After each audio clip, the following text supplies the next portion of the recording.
فرض نماز کے لیے مسجد میں آنے پر بے شمار اور حیران کن اجر و ثواب ہے، اور یہ اجر و ثواب سال کے 12 مہینوں کے لیے اور 24 گھنٹے میں جتنی نمازیں ہیں ان سب کے لیے، یعنی جس اجر و ثواب کا میں تذکرہ کرنے جا رہا ہوں اس کا تعلق سال کے 12 مہینے سے ہے، رمضان سے اس کا کوئی تعلق نہیں ہے، رمضان ہو یا غیر رمضان۔ فرض نماز کی مسجد میں ادائیگی پر یہ اجر و ثواب ملے گا جس کا میں تذکرہ کرنے لگا ہوں۔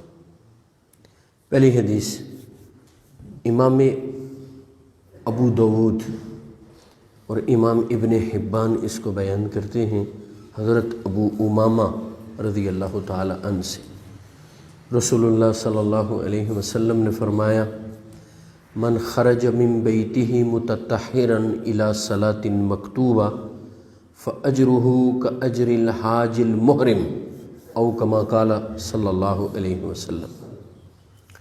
رسول اللہ صلی اللہ علیہ وسلم نے فرمایا، جو وضو کر کے گھر سے نکلے الی صلاۃ مکتوبہ، کسی بھی فرض نماز کی طرف، یہاں پہ صلاۃ نکرہ کے طور پہ استعمال ہوا ہے، کامن ناؤن، اس میں نکرہ، یعنی اس کے معنی یہ ہے کوئی بھی نماز، چاہے وہ فجر کی ہو، چاہے عشاء کی ہو، چاہے مغرب کی ہو، چاہے ظہر کی نماز ہو، اور کوئی مہینہ ہو، وہ شعبان کا مہینہ ہو، وہ شوال کا مہینہ ہو، وہ سردیوں کے دن ہوں، وہ گرمیوں کی راتیں ہوں، جب بھی وہ فرض نماز کے لیے گھر سے وضو کر کے نکلتا ہے، فرمایا فَأَجْرُهُ كَأَجْرِ الْحَاجِ الْمُحْرِمِ، ایک فرض نماز ادا کرنے پر اللہ رب العزت اسے کامل حج کا ثواب عطا فرماتے ہیں، یعنی وہ اس شخص کی طرح ہے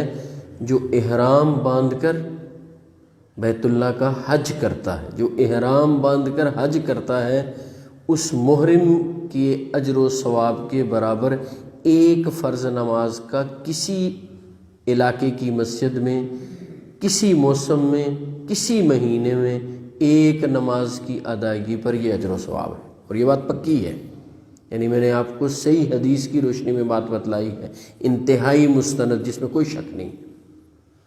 ایک فرض نماز کے لیے گھر سے نکلا، وہ کوئی فرض نماز ہے اور وہ کسی مہینے میں پڑھی جا رہی ہے، وہ کسی مسجد میں پڑھی جا رہی ہے، وہ فرض نماز کے لیے نکلا، وضو کر کے مسجد آیا، جماعت سے نماز ادا کی، کتنا اجر و ثواب ملے گا؟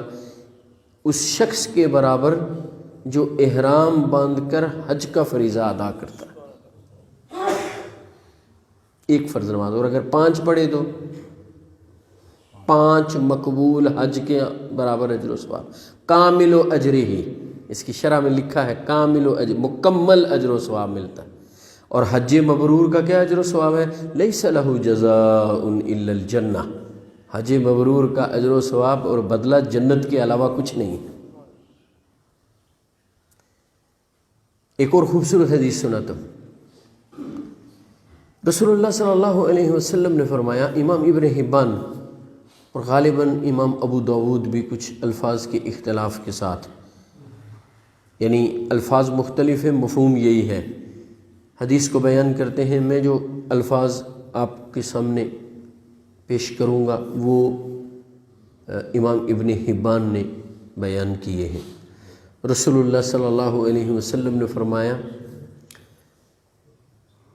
ثلاثۃ کلہم ضامن علی اللہ، فرمایا 3 طرح کے لوگ ہیں جو اللہ کی سپرداری میں چلے جاتے ہیں، 3 طرح کے لوگ، ان کا ضامن اللہ ہے۔ ان کا ضامن کون ہے؟ اللہ۔ دنیا میں کوئی کسی کا ضامن ہوتا ہے تو وہ ذمہ داری لیتا ہے، ضامن ہونے کے کیا معنی ہوتے ہیں؟ کہ اس شخص کی ذمہ داری میں لے رہا ہوں۔ فرمایا 3 طرح کے لوگ ایسے ہیں کہ ان کا ضامن اللہ ہے، اور جب اللہ ضامن ہیں تو پھر ان کو کیا دیتے ہیں؟ 2 انعامات کا تذکرہ ہے۔ اور وہ دو انعامات دنیا اور آخرت کی کامیابی کی ضمانت دیتے ہیں۔ دو جملے ہیں، دو جملوں میں جو بات رسول اللہ صلی اللہ علیہ وسلم نے بیان کی ہے، دنیا اور آخرت دونوں جانوں کی کامیابی اس میں شامل ہے۔ دو جملے انسان کی دنیا کی کامیابی اور آخرت کی کامیابی کی ضمانت ہے ان میں۔ فرمایا ان عاشا رزقا و کفیا و ان ماتا ادخلہ الجنہ۔ فرمایا یہ شخص جس کے ضامن اللہ ہیں، اگر زندہ رہتا ہے تو اللہ اس کو دو انعام دیتے ہیں، رزقا و کفیا، اس کو اللہ رزق عطا فرماتے ہیں، یعنی رزق میں کمی نہیں ہوتی، و کفیا، اور اللہ ہر معاملے میں اسے کافی ہو جاتے ہیں۔ اب بتلائیے دنیا اور کس شے کا نام ہے؟ یہ تو دو چیزیں ہیں نا دنیا میں، رزق کی فراوانی ہو اور کوئی پریشانی نہ ہو، اور ساتھ جب بھی مشکل آ جائے اور اللہ رب العالمین اس مشکل کو حل کر دیں اور مشکل میں اللہ کی مدد آ جائے، تو اس کے علاوہ اور دنیا کی کامیابی کس شے کا نام ہے؟ اور بات انتہائی مستند ہے، اس لیے کہ یہ بات میری یا کسی اور شخص کی نہیں ہے، ساری مخلوقات کے سردار محمد الرسول اللہ صلی اللہ علیہ وسلم کی فرمائی ہوئی بات، اور وہ بات اللہ کی وحی رسول اللہ صلی اللہ علیہ وسلم کی زبانی۔ ان عاشا رزقا و کفیا، اگر زندہ رہتا ہے تو اس کو رزق دیا جاتا ہے اور اللہ اس سے کافی ہو جاتے ہیں، و ان ماتا، اور اگر مر جائے، ادخلہ الجنہ، اللہ اسے جنت میں داخل کریں گے۔ اگر مر جائے اللہ اسے جنت میں داخل کریں گے۔ وہ تین لوگ کون سے ہیں؟ ایک وہ جو سلام کر کے گھر میں داخل ہوتا ہے،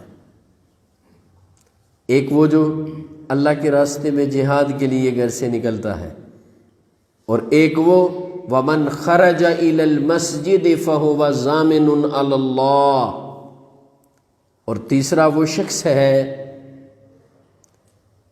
جو اللہ رب العزت کی رضا کے لیے گھر سے مسجد کی طرف نکلتا ہے۔ ظاہر مسجد میں آدمی نماز کی طرف نکلتا ہے،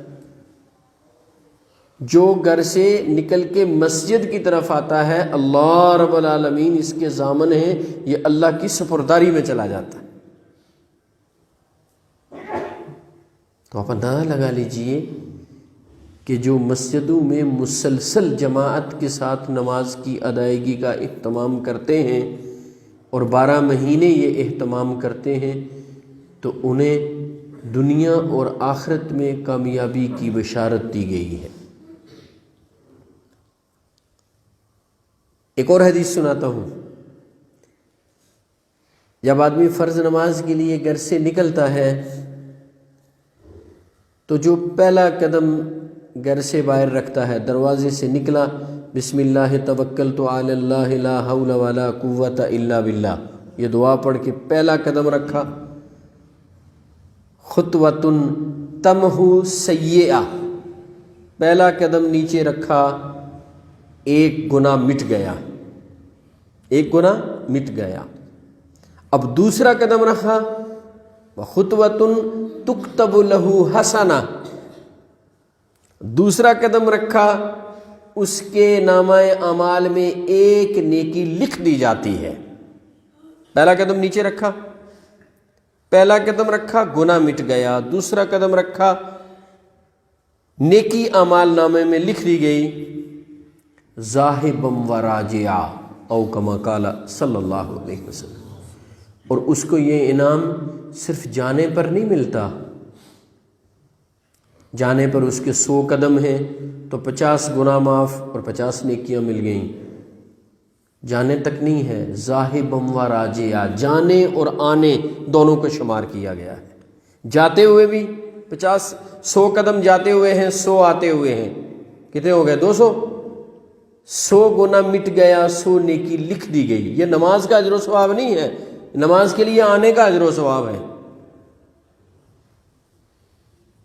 اور اگر بالفرض صبح کی واکنگ کے لیے ادھر ادھر نکل گیا کہ یہاں کے بجائے ادھر سے پھر کے اسکیم 2 سے پھر کے آئے گا، تو میں اپنے اللہ سے حسن ظن کی بنیاد پر یقین سے یہ کہتا ہوں اس کے ان قدموں پر بھی اس کو یہی اجر و ثواب ملے گا۔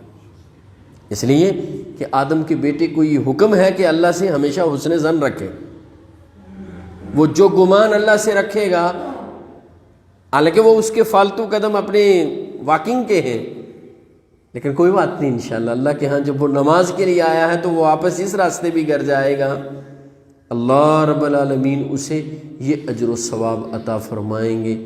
میرے بھائیوں، سب سے بڑی عبادت نماز، اس کا پورا اہتمام ہمیں کرنا چاہیے، رمضان ہو یا غیر رمضان، اور اس ثواب کا تعلق رمضان سے بالکل نہیں ہے۔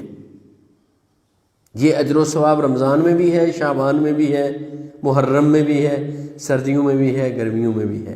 سو میرے بھائیوں، اس اجر و ثواب کو حاصل کرنے کے لیے ہم فرض نماز کا مسجدوں میں اہتمام کریں۔ ہر عاقل بالغ تندرست مسلمان پر جس کو کوئی شرعی عذر نہ ہو، اس کی نماز گھر میں نہیں ہے، وہ مسجد میں جماعت کے ساتھ نماز ادا کرے۔